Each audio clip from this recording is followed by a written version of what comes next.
chers téléspectateurs, tozawana kaka po tolobela makambo etali mboka. Comme d'habitude, ngana ko benga ngeza habitude, il faut tolobela makambo etali mboka na biso Congo. Et seli moi mikole belé et sengela kina luka moko cadre munene ya pareko na Afrique du Sud pour tobeta to solola pour totalisa pe peuple congolais makambo ezali koleka na mboka na biso Congo pe libanda ya Congo na diaspora. Liboso ba écran bozomona molobeli munene ya pareko na kombo ya Papa Didier na keimba mpona kopesa yena no mbote. Bonjour Papa Didier.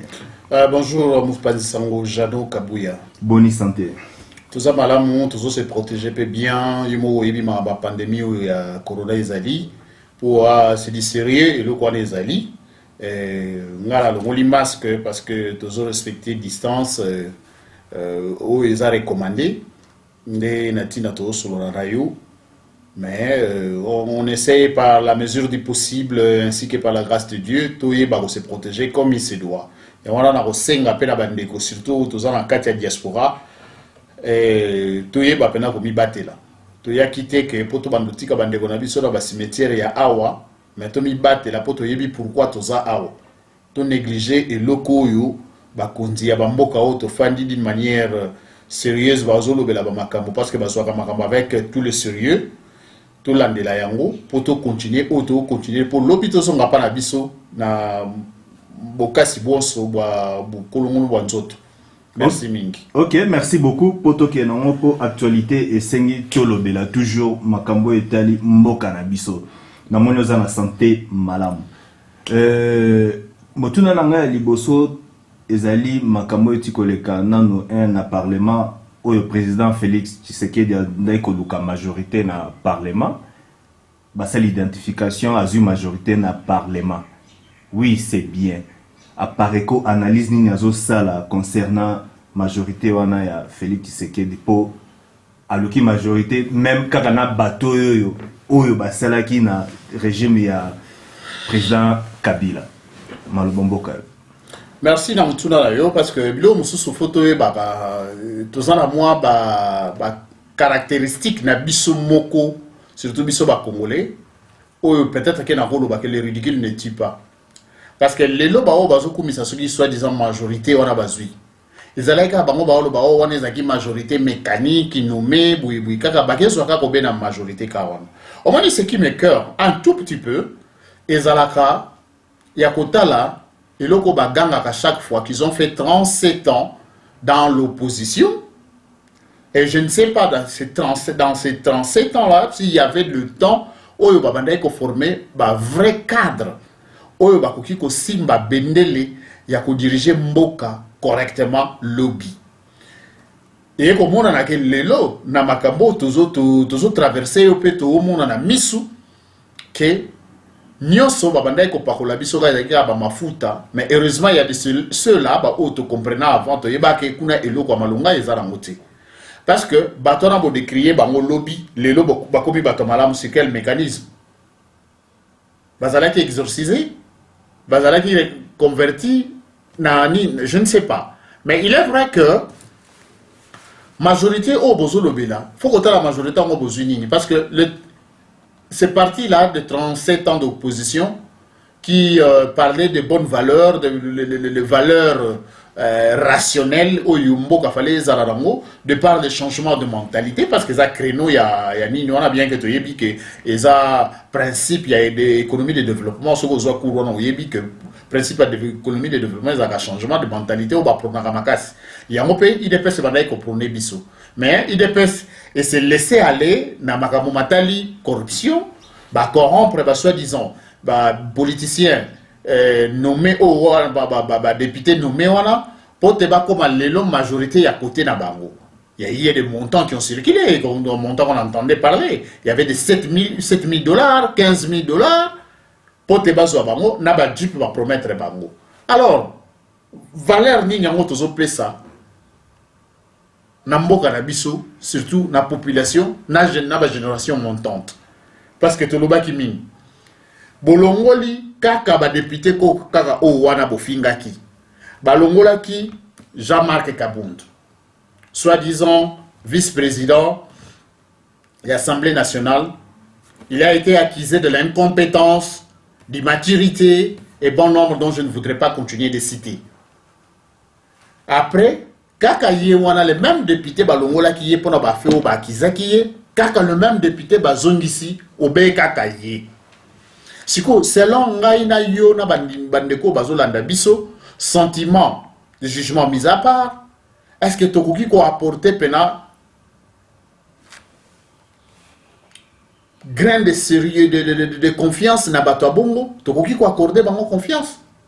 C'est là qu'il faudrait comprendre que tant que le barake est à théâtre, parce que l'IDP se proposera un candidat Moussous, une candidate d'ailleurs, Nseya. Bon, ce que tu vas renouveler Moussous, pourquoi va récupérer un candidat tu en as quitté, mais bazongi sika Moutouano. C'est là qu'il faudrait comprendre que les apassi pour te limiter que ne sous Moussika te mettre objectif. Il y a une distraction parce que ce n'est pas ça la priorité. Priorité, Mbokanabiso Ezana sous le bruit des bottes. Qui dirait que nous sommes occupés? Est-ce que Eza na ba préoccupation moussous? Yé moko moukondi. Monsieur Félix Wano. Après maintenant qu'il a fait ça la qui gêne na est. Pour na ko endiguer ba mouvement armé wana nyonso ba rone ba kende.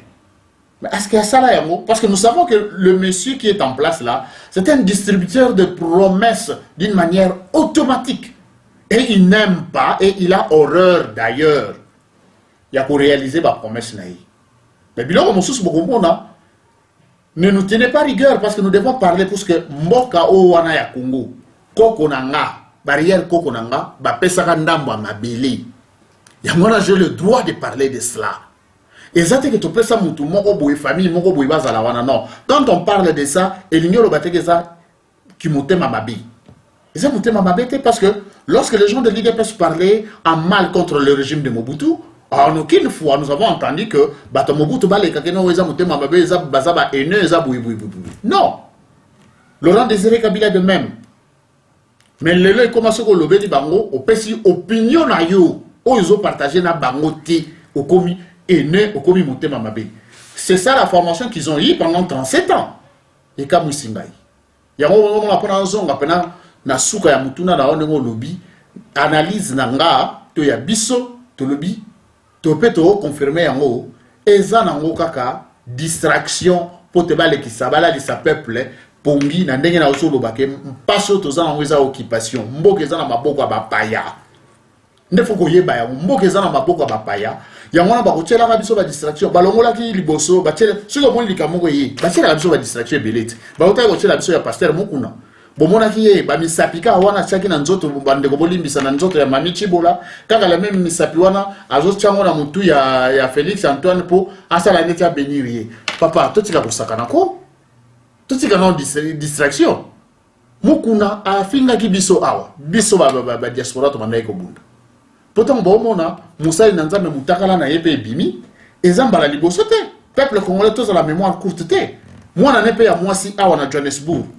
bomona ki mutakala na ye abimisaki yango donc totika ba distraction oyo bazoyela ka biso tous à la focaliser to ba mboka eza occupé to libérer na mboka ba biloko na bokoyela biso ono basali ba est-ce que ba député wana nyonso eloko nini ya bolonga bakosala ba loi nini ya malonga bakosala et si ba voter loi ya ko sursoir mesure pour la commune ya Minembwe soyoki bakosala yango te. Union sacrée boko lobela boko mona union sacrée kaka ba Azarias Ruberwa membre union sacrée ke côté union sacrée ba la mère Mende o alobaka que Félix c'est un gars moins intelligent bien qu'il a dit la vérité Azaka Kakuna ba Ngoika Sanji tout ce monde là vous voulez voir que les grands dinosaures les grands racailles là et toute cette classe là oyo basali ba be mingi avec Kabila ne bazalaki bazali susuka kawana est-ce que vous voulez nous faire voir que côté on a les malonga et causa tout ce qui distraction quoi. Ok, merci beaucoup. Ce qui n'a l'andio bien nengo lobby na ki likambuya insécurité au lobby namboka insécurité na est au lobby insécurité eza vraiment namboka insécurité wana ce qui mingi tozo lobela botanga ka mingi kombo ya monsieur Kabila Kabila muta créaki insécurité wana to nani parce que lelo soki tolandi maloba o ya Herman Cohen, ça fait maintenant 2 ans 3 ans passés alors que après une année beaucoup kabarolobela sous combo ya Kabila te. Aujourd'hui bozotanga Kabila insécurité Kabila boye Kabila boye Kabila naso oyo kinga na tangi Kabila na tangi Laurent Désiré Kabila oyo wana ozo kanisa ke bongo komoneza la ka Hippolyte Kanambe tango tangi Herman Cohen omoni po bisoa toza bato yo tozo kelela biloko mukanda oyo soko tangi yango ekolakisa yo wapi conflit oyo makambo toza na ngo occupation biloko nyonso ndenge uta na ba document oyo nyonso uta na gouvernement rwandais eza na kati oyo concocté avec l'administration Bush. Parce que Babylon, on entend aux autres Herman Cohen, c'est un Américain. Croyez-vous que le peuple américain a reçu la soda na aya ko panza sama kila na aya ko kufa likolo ya peuple mususu n'intérêt ni yo fandi wana obali mwasi ozolo ba na robota bana me ngala ko kokate kingandi ya robotela ngai mwana au moins ce to komi ko réfléchir bouye c'est que to komi mir ya kozala ba vrai esclave. Vous comprenez? Parce que tous ces gens-là, ce sont ceux-là qui nous ont cherché de malheur de l'eau. Toko landaka bangote. Papa mwanda komela biso ba mikanda. Toza na âge à Pierre Taïté. Toza à l'époque moderne. Bobenga muto aza docteur ya maloba, un docteur fois komati. Mais awa ba komeli biso ba mikanda. Maloba nyo c'est na kati. Tous encourage to tanga avant to banda koloba. Poto lingi kolobela kaka d'une manière orale. Ndeti na période masapo. Ce qui questionne en dengo zotune la yango. Herman Cohen alobaki. Mais au bosani que batu balukela batu achebso dans la mer de l'élo. Ce sont des Américains. De par l'administration Bush. Bon luka ba document botanga document au moins na mboka koma yangoy. Makambutu ezao. Parce qu'on n'a pas le temps de détailler banda. Surtout ce qui commis à ainsi sont les glas. Au bandit na page 120. Bah commis bien makamboa États-Unis avertissement dans la chose ya Mobutu dans le régime yana. Bangonde et sika balbala qui saka ba signe conducteur ya guerre na bango ba ko mener. O ba utiliser ki bato lokola ba Rwanda ba Paul Kagame ba continuer ba sala musala wana. Tisiko bazo salango ozokana ba déclaration à Paul Kagame azolo baké à l'époque tozalaka na facilité pena ya kozana ba relation à bien tena Congo mais à l'arrivée ya monsieur Félix toza pena bien général o mususwana alobi avant que de komana suka kuna to marchaki pendant to banda ko marcher 7 mois mais siko avec Rwandais tozokoma pena ke tozongi to sali makamu tozongi to gagner victoire mais bien biloko wana nde yo ya ko yebisa meke tozana crise politique non ba preuve est belé. Oh, tozolobela, est-ce que qui comprend? Bah oui, la biso ba jalelo. Insécurité oh tozolobela. Mboka o soye zamba bien. Mais boyebi ce qui se passe à Kinshasa avec le comportement de Wewa. Ba rosala désordre oh ba osala na nzela bazo kene na sens contraire ndenge balingi. So o toucher mutuka ya mutu ba koyela yo ata 1000. Olobelo côté. Parce qu'ils sont de la famille présidentielle. Pour bon to ba comment obenga ba famille présidentielle. Na yo peut-être aux famille présidentielle. Parce que les abongo siko insécurité nyonso yango. Donc ba valeur nyonso bolobela tena na mutuna na liboso zo na ozonga na ba valeur wana nyonso ça contribue à ce que mboke ke liboso au moins zo lobela un idiot reste un idiot, deux idiots baza ba idiot mibali, trois idiots baza ba trois idiots. Mais si vous avez 1 million d'idiots, vous avez un parti politique. Ok, merci beaucoup, chers téléspectateurs de Esengelaki Boyoka Makambo Ezali Kolekana Congo à travers Mwana Mboka Didier Kifuta cadre munene ya Apareko. Nalandio bien olobeli ming makambo susu ya insécurité, occupation, tout ça. Occupation, oui, bozo lobela, olobeli yango batebele pe bazo lobela. Mais nalanda ki journaliste moko munene na Congo. Bon, ngana bengi soi-disant journaliste, alobeli makambu ya résistance.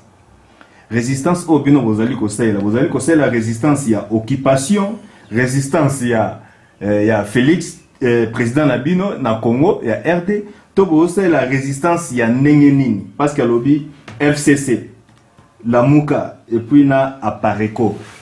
Bon, alobeli monsieur Honoré Ngwandate mais alobeli ba cadre ya Apareco bazali kolobe la résistance ya mo ezali ya nini parce que lelo mokonzi mboka na Félix Antoine Tshisekedi azali ko sécuriser mboka, azali ko battre la mboka, azali ko sala o ezali ya malamu pour na peuple congolais. Malobomboka. Olobi nazonga kota suka olobi mokonzi wana nani Monsieur Félix azosala makambo malamu kona mboka. Pourquoi siko na discours oyo koleka awa avant banda soki ba considération na ye alobaki makambo ezotambola malamu te 2 ans c'est ça qui eloko te ki salome banda. Wana ne makambo malamu. Sona ozongela. Mutu oyo tangi wana il s'appelle Soki Eliezer. Parce que na miso bato mosusu il s'est fait passer pour un homme intelligent. Azo poser question, azo poser se sentir que question oyo ezola kisa base niveau quotient intellectuel ya mutu. Parce qu'un journaliste qui se dit journaliste, il se dit aussi un journaliste d'investigation. Parce que tant que résistance, ayebi ane oyo Apareco et Salema, ayebi ane oyo Papa Ngwanda abanda résistance naye contre le régime. Si vous avez FCC outil ko Salema mikolomi balea misa tondenge auto les 3 ans passés. Fayulu bangona ba IDPS. La résistance, nous résistons contre les occupants, y compris leurs collabos, c'est-à-dire Boyokaki. Mais c'est Félix, Tangobanoma qui est président de la République, a joué rôle à président de la République, à l'Obaki que Kabila, c'est leur partenaire. Laurent Désiré Kabila T, mais Hippolyte Kanambe, c'est leur partenaire. Aïe Kolobakou, on à Londres. À l'objet que Banyamulenge, ce sont de nos frères congolais. Bien que, et le barango, c'est la cookie ko defa expression ya professeur Yumbi, dont je salue en passant, qui dit que Milouvoro bazalaki na katia sal, boyi, c'est-à-dire que sans sa patriotisme sali. Et puis non, toi na bazaba congolais te. Yoko sangisa bangote. C'est quoi yeta mazolo, biso nous faisons la résistance contre les occupants et leurs collabos. Les collabos, ceux qui accompagnent les occupants, c'est-à-dire l'IDPS, en la personne de Félix Anthony, Nabatouana Nyoso, Nayemoko, qui fait partie, il y a député, il y a occupation, parce que Bazakuna, na gouvernement au Bango, la mise sur le gouvernement, soi-disant démissionnaire, il y a Azarias Roubera là-dedans, Oyo Azali Rwandais, Oyo ya Yebi, Ndenga Silisaka, dans le Bumbashi. Ayaka en tant que Rwandais, si vous avez Fayulu qui font la résistance, je peux du moins mettre un peu Fayulu de côté. Nazonga na makamba FCC. FCC vous avez partenaire na bango. FCC va faire la résistance par rapport à quoi? Ils font l'opposition, soit dit l'opposition de façade. Na ndenge ya jena bango na ba osala na ndenge théâtre na bango ba osala. La résistance, nous résistons contre les occupants. Vous comprenez? Est-ce que c'est bango? Oh, azotanga wana ke ba osala résistance. Résistance à nini ba osala? Ba osala occupation parce qu'ils sont dans les systèmes. Exactement. Nous devons du moins, nous ne pouvons pas faire, monsieur Eliezer, erreur, il y a confusion, il y a terme. Non seulement confusion, terme, mais il faut que y ait tant au combat, il y a Apareco et Banda. Na combat personnel avant la création ya Apareco ya monsieur Ngwanda Zalaka n'enga zo la résistance dans une création il y a je m'excuse il y a Apareco ya kiko salem ce que ya ko sangisa ngoda ba FCC ya ko salem makala mingi te awa ndenge bayaki balongwe siko basali susu babuki soki ba lamuka wana bakaboli yango pour basala eloko bazosala wana non nous ne sommes pas là pour continuer à kosala ba confusion ba kotsaka bato wana. Théâtre, c'est juste la distraction pour que ça batte. Maintenant, nakata ote sorry pour na maloba. Ndeko Eliezer na Apareco problème ezalaka nini parce que ezalaka ka mbutu. La fois passée pesaki Eliezer a lobby résistant à Apareco. Le comme sous Eliezer bakadre. On n'est pas là pour couper ça. Quand quelqu'un travaille pour les occupants, ceux qui combattent l'occupation, bakozwa bango bacha bango neti chaîne na bango ya koaboye pampamba po babanda koloba. C'est tout à fait normal, il faut comprendre son jeu. Vous avez notre ndeko Odombo. Il n'est pas lobé là Eliezer Tamboyana. C'est un gars qui travaille pour qui? Il travaille pour qui? Il travaille pour l'année. Bazotinda bango omoni batindi batu ebele. Avant babanda comme na bango union sacré wana na RTNC oyoka ki babaloba ki ngwanda pe azoya azala nini muto alobi ki ngana azala buzo bana bino wana te ale babaluki sikoyo bakomi ko attaquer omoni awa ka ata moi makama mukie ya utai ko leka o non Zambie wana o bango bakomisa congolais Katumbi alongwe babandi ko rappeler que d'abord azala ka pe congolais te d'abord abanda oteka bambisi o mususu wana. Tu te souviens, tant où interview au Salanga peut-être il y a 3 ou 4 ans passés, on a sorti à Jean-Pierre Bemba na Boloko. Tant à Zokendo, tout n'a rien à que Jean-Pierre Bemba a zopé sa biso basigno moko inquiétant. Position à malongé zati. Sur le zongé l'interview on a romona yango. Les autres zawadi. Donc c'est parmi les gens ceux qui moutouloko la yé azolo bababilo kwana. C'est juste il est utilisé pour ça. Parce que mouto azala kane wanate, a travaillé kane na batu wanate, mais qu'est-ce qu'il n'a pas raconté? C'est parce qu'il est du moins chargé ya kosala musala wana ba ebisaki. Parce que on a discours et résistance, discours et honoré Ngwanda ya pareko dans son ensemble et personne n'a qu'à Congo et kota et ça là ce qu'on passe. Vous allez comprendre? C'est ça le problème. Parce qu'il y a des gens il fait de l'opposition. Mais vous sentez que à Transaraka, il y a IDPS. Il y a IDPS. Bandakala. Alors, Moutouana, Oba, Nakikongo, Babenga, Rampengu, Mfugu, Moununi. Donc, Ozoye Bate, Azalim Deke, Azalim Poukou, parce que Bota la oh. Mais Azan Nzoto ya, Bandeke. Pour opposition, forme na Ezaya Bandeke. Mais Nzoto Azan Angoya Bampoukou. Vous comprenez? Et c'est ça. Ok, merci beaucoup. Actualité. Parce que ceux qui n'ont pas sanité, abandé à outil que ça la nina yona. À l'obéli makambouane à la résistance na 17e minute. Na masolo ceux qui sont masolo na ceux qui député ceux qui quelque chose comme ça. Son émission là. Na 17e minute à l'obéli makambouane. À l'obéli en 2 fois. 10 minutes après, c'est-à-dire na 27e minute également. Aïe rozongelango. Yama dena apprécié réponse on a foyer baké. Bato ba esika foyer ba avant bango basa la deal na politique nambe ba comme ba partenaire FCC cash biso résistance ezala rapé ezala kaka tino siko parce que nous combattons les occupants y compris le collabo. Ok, merci beaucoup peuple congolais toujours azali kolandayo tolobela likambo oya tambwe mwamba lelo tombe. Tolobeliso likambuya premier ministre Elo Kamba tombé. Analyse nini okoyi kosala en tant que cadre ya Apareko. Mon cher journaliste, omoni mutuna ona zotuna ezandeti na otiko pesa ngo biyano. Ezandeti distraction ou nyoso bazoye la biso pour faire détourner attention ya peuple ou aza déjà préparé pour un soulèvement populaire. Parce que insécurité autolobela qui na occupation au makambezo le kana est mboka na biso na katanga bazuya mo pa bazambie ndambo kino sikuyu. On ne veut pas parler de ça, mais on veut détourner l'attention nini yango monaki ba ebisa ki bino ke monsieur Félix Tamba Rozonga a reçu une décision pour annuler likambu ya commune ya Minembwe soyo kango c'est juste pour détruire image ya population ndenga zala ki focaliser dans nini wala. Tangu Moïno Nzangi a Benisaki Azarias Ruberwa abachaki est contre Mir fallait ba longolaye. Qu'est-ce qu'il y a eu? Ils ont créé ba crise à Lukuta pour te dossier wana et là lelo gouvernement on est comme un démissionnaire situation il y a Lukuta Onyo Azarias Ruberwa a été comme ça et là li tout ça ce sont des distractions.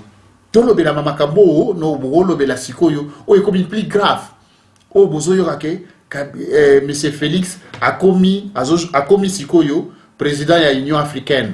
Mais Sikoyo précipité pour olobela on sait que boyebi pelikambo soki yo welisi kolobela on boyebi on a mboka na fona yeba likambo na yebi likambo parce que mutuwana a commis kolinga kozwa mai oyo na Kinshasa wana problème ya mai mais ya azozwa mai oyo ya fleuve ba détourner mai ya fleuve ekende kopesa bato mosusu po banda kosala bilanga ozomona ko nzambe asala fleuve Congo wana na ndenge asalela yango pote yango edaka biso mingi pona ko réguler autobengi atmosphère ya mokili to ana ngoneti climat na biso na région wana tango boko détourner quantité ya mai wana bozoy parce que ba conséquences néfastes ni kokota d'abord ezala sur le plan économique et pas na biso faut na biso ba misi ebele o ya biso ya fleuve ekobunga nzela depuis na biso ya mai ekokita ba port oyo tozana ngo kuna na Congo central musala wana ya bato ne kosuka ndenge. Est-ce que mboka wana eza mboka ya tata na ye ezalaka bien privé na bango po bando sala badino yango na moni que ceux qui bato bazoloba baoloba na NT baoparla pour baoloba avec des hommes conscients, des hommes honnêtes, rationnels qui pensent et qui parlent bien et qui veulent l'intérêt ya mboka na bango sentiment kozalate ata biso ne omona biso tozana kati pareko aw tout ça la bataki tout ça la kitu ya personnalité tout ça la débat tout ça là mokonzi afandi wana zoloba ce qui peut que kambwana alobi eza bongo ton parle et il accepte parce que ce qui raison eza yango wana aza mutu akolanda biso nyonso tina niveau ya sei na ba juridiction nyonso auto gère quand on contre ezalaka bongo. Alors quand on parle de ça, ce n'est pas une question que on est aîné ou on est quoi, on parle de notre pays parce que mutozo que des décisions oyo et ko coûter biso cher na mboka oya yo bana tona ndako oya yo opesi biloko akoliate mozana mbongo obino tikana kende salisa bana ona mona kina balabala bana no moko na ndako balete omoni na muno kwa mboka na biso baloba na Kintama mwana obweke nsuki kitumbu kutata c'est-à-dire que mwana soka teli suki na ndako soni nyose ya na muto tata parce que tato za incapable ya kozwa responsabilité na yo. Vous comprenez exactement ça. Donc Babylone on a photo comprendre en OK eza passe parce que bozo yebisa biso to yoki kaka monsieur Félix azolo bali susu que azo sala cité kitoko ba panneau publicitaire et bandi ba panneau publicitaire onyo so basalaka ba oya kolakisa eloko ndenge kozala ekokana kana réalité te. Ceux qui t'ozui ba so des moutons ba dodan géant la basalaki o ba lakisa ki bino na ba panneau na o basali eza ndenge mokote cimetière ceux qui tombo ya papa na ye soit disant bobenga ki mausolée o ba lakisa ki na photo na o basali eza ndenge mokote si o na ba kosala eza ni. Donc quand vous avez un président qui dirige le pays sans programme na tâtonnement eza difficile ozola na solo bana yo eza difficile parce que au départ na période de campagne na Top Congo FM devant Christian Lusakweni batuna ye question programme nini ye moko azana ngote azolo ba programme bazokoma nokoyebisa yo tango kutu na kokoma na kibokonzi bakasho nyonso ya ANR fo ekangama lelo bakasho na ekangama bakoko invisible bakitaye Kinshasa bango pe bayoka kite bakitaye Kinshasa baza wapi bazaka na bakasho ba ANR il a promis parce qu'il est fort na ba promesse quand il promet a promis takaka est-ce que réalisation ezali tuna ye pro tuna ta ba taliba bande ko na biso bato bazokumisa aveuglement Félix programme ya Félix ezani idée wana olobela ki ya union sacrée. Est-ce que Félix essaie à expliquer ce que c'est l'union sacrée, c'est quoi? L'union sacrée, oya kalao ba Etienne Tshisekedi basala kana bali yaou. Ezalaki ba bandai ko combattre Mobutu, le régime Mobutu. Abongo sko union sacrée o esalemi. Eza po esalami. Et tombola mboka. Sur base de quel programme? Programme ezali. Ok, merci beaucoup parce que tokomi pe talonné na temps. Motuna na ngai ya suka pona ke nango na moi suka poto ke nango na suka ezali papa Honoré Ngwanda azali mokolo et puis ayebi mboka na biso Congo malamu. Mwana azali ko diriger Congo azali mwana ya ndeko na ye papa Etienne Tshisekedi pe à son âme.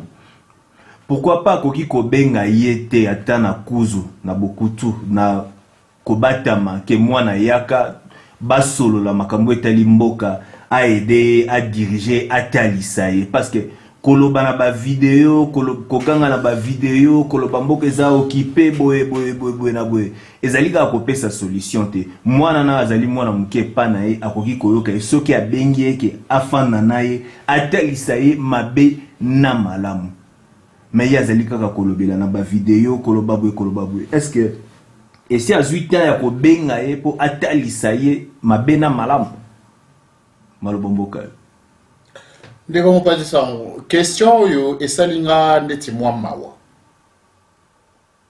esalinga ndeti mwa mawa ça je voudrais le dire parce que omoni na kokende nango mpe na proverbe na biso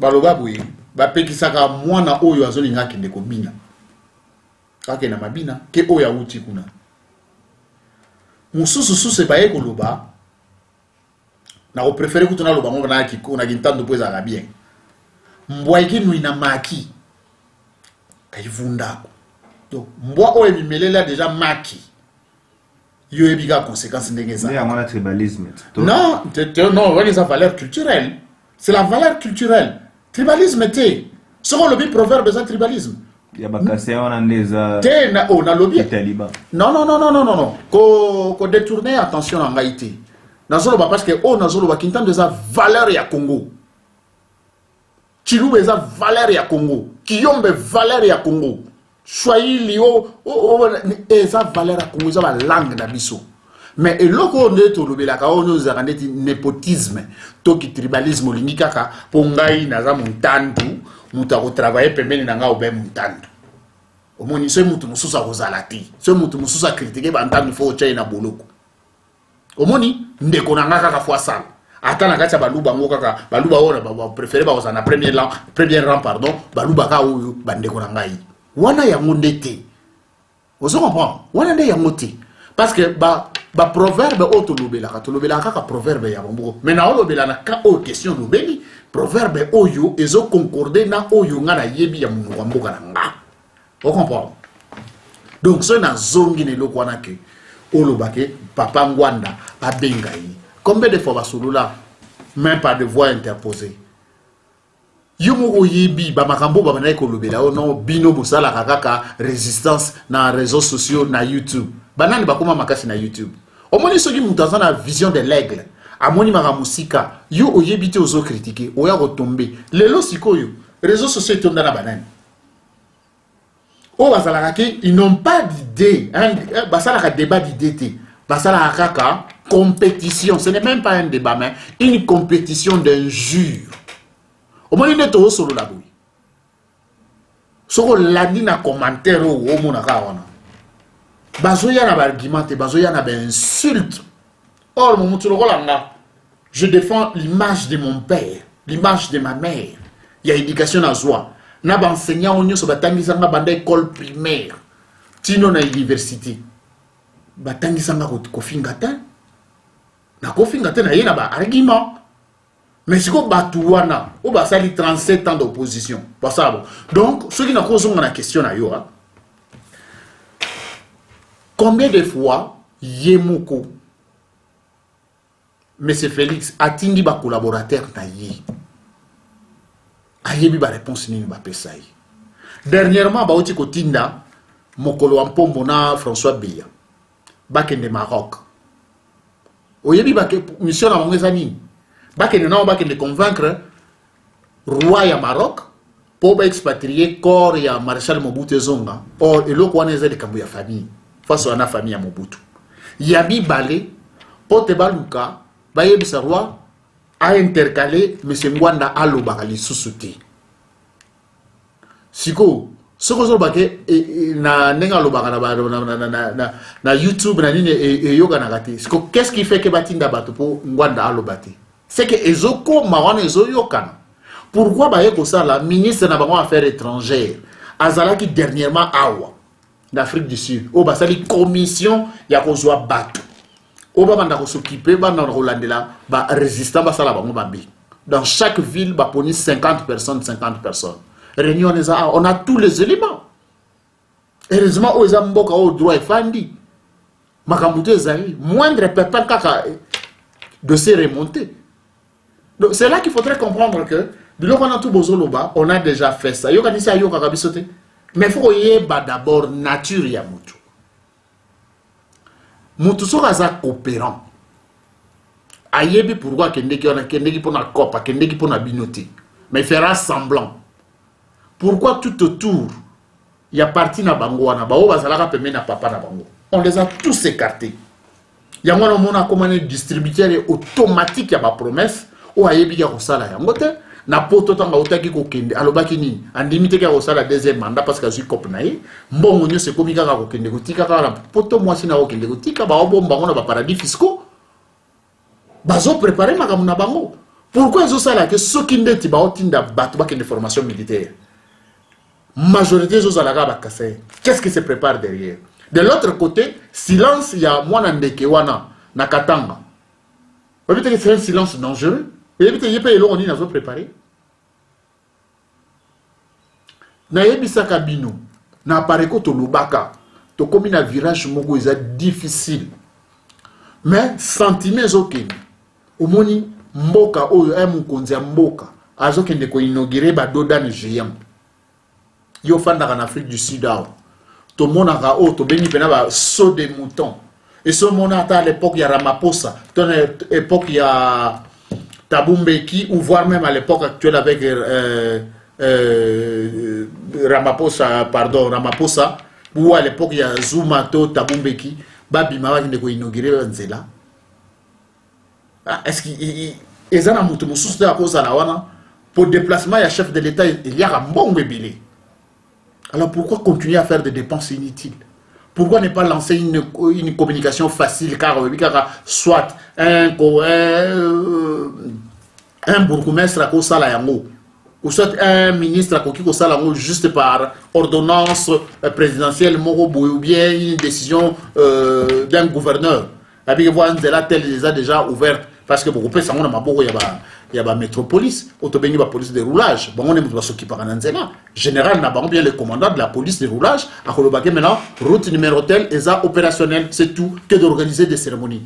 Pour voir on ça dans mon état, na discours à l'état de la nation, au Kolobake Nzela qui gagne des opérationnels, na sala giboy, na sala giboy, na sala giboy. Que organise ça la souba inauguration, au tchasouba mbongo ebele. Au moment où nous dépensons bêtement, vous sommes battés.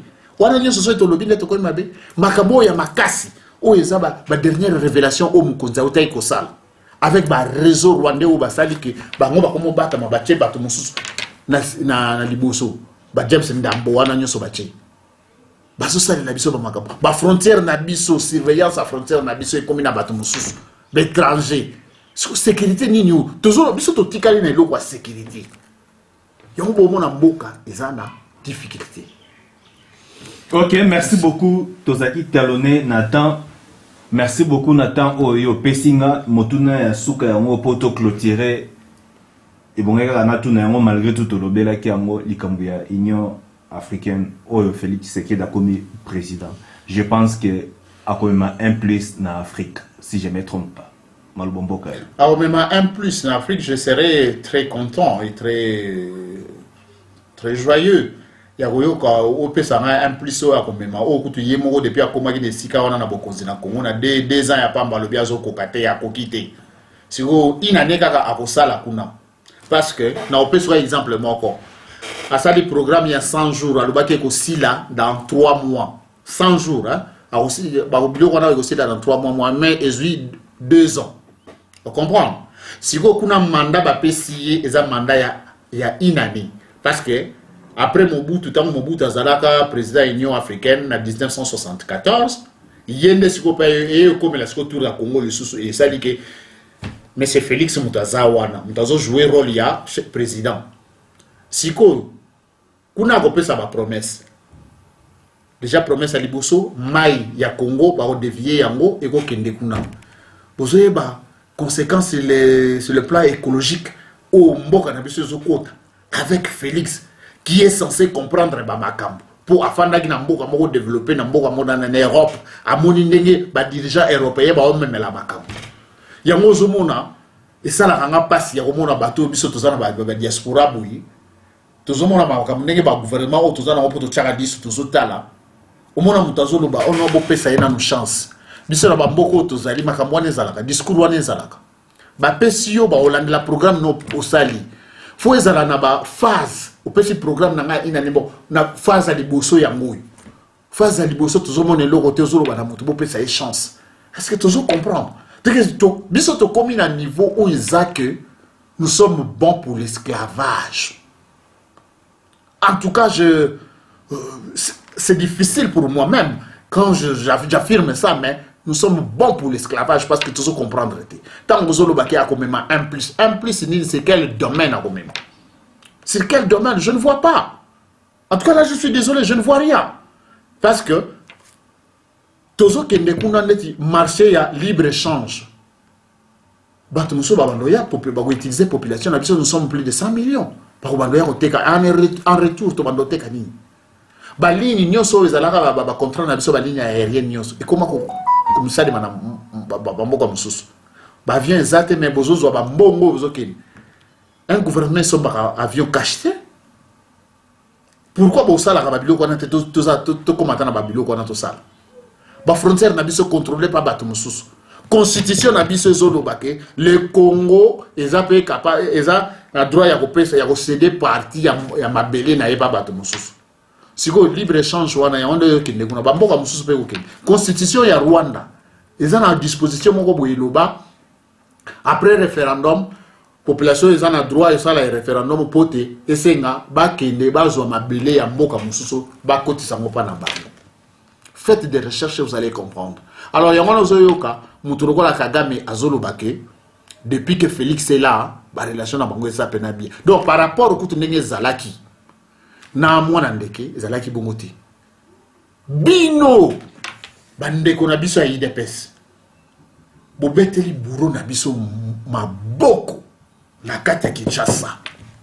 Kagame aye, o écoute likambo, bandeko sale matin na mwanandeke. Aye bozo beteli maboko bolobi pe. Oya kusimba kabi nani Kagame ameka to kokuta na biso. Bandeko. Merci. Merci beaucoup. Tokomi na suka émission na biso ba oya yo oyo ko pesa mwambote to maloba yo suka na émission lelo okoki kolobela peuple congolais. Merci beaucoup. Peuple congolais et l'on to senga boya to rejoindre résistance to silisa makambuyo. Ingeta. Merci beaucoup.